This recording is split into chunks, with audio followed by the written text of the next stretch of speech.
Hey y'all, welcome to Andrea's Cocina.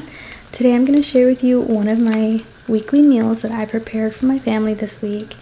And it literally didn't take that long because I bought a lot of stuff from the meat market that was already prepared and already marinated. So I just had to cook it at home, which is a great option for during the week. So you're not spending hours in the kitchen, but you still get a home-cooked meal. So I bought some Enchiladas Potosinas from a family friend. And I had that in the fridge ready to go. All I needed to do was fry it. If you can't find that at your Mexican meat market, and then you can just fry some corn quesadillas, or if you have flour tortillas, you could do flour quesadillas, just whatever you have on hand. So all I had to do was fry the enchiladas over some oil, and that didn't take long. Some of them did open up and the cheese started frying inside of the pan and it started jumping everywhere, so that's what you saw there.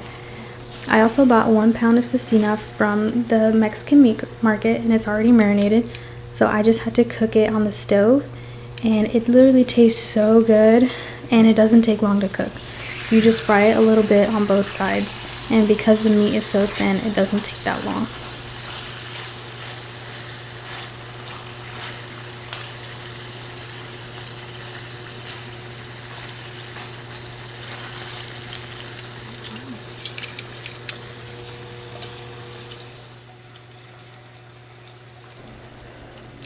Next, I opened up a can of pinto beans, and I should have drained out some of the water. I don't know what I was thinking.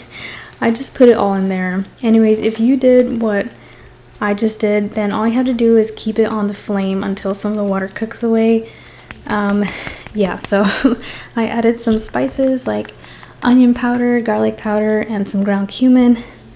I also added some salt because I got the low salt can of beans. Buying meat from the meat market that's already marinated is literally such a time saver because at this time after work, everybody's hungry and we're ready to eat, and sometimes we don't have time to cook everything from scratch, but we still want it to taste good.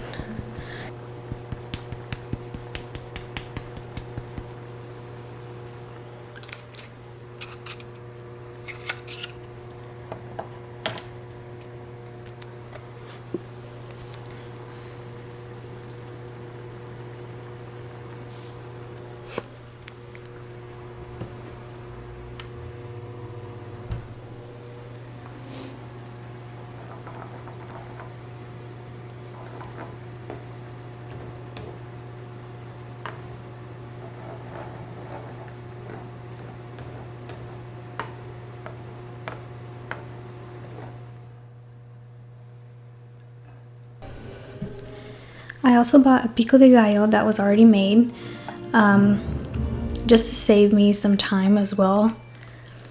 I do like making my own pico de gallo, but this one I found from the meat market is really good as well, so I just put some of that on the side. The only thing I forgot was some queso fresco to put on top of the enchiladas. That would have been really yummy, but I forgot to buy some. Just kind of make it your own, add whatever you like.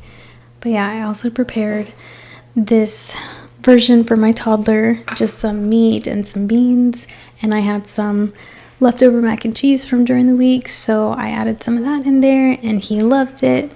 Yeah, he can't eat anything spicy, so I couldn't give him the enchiladas.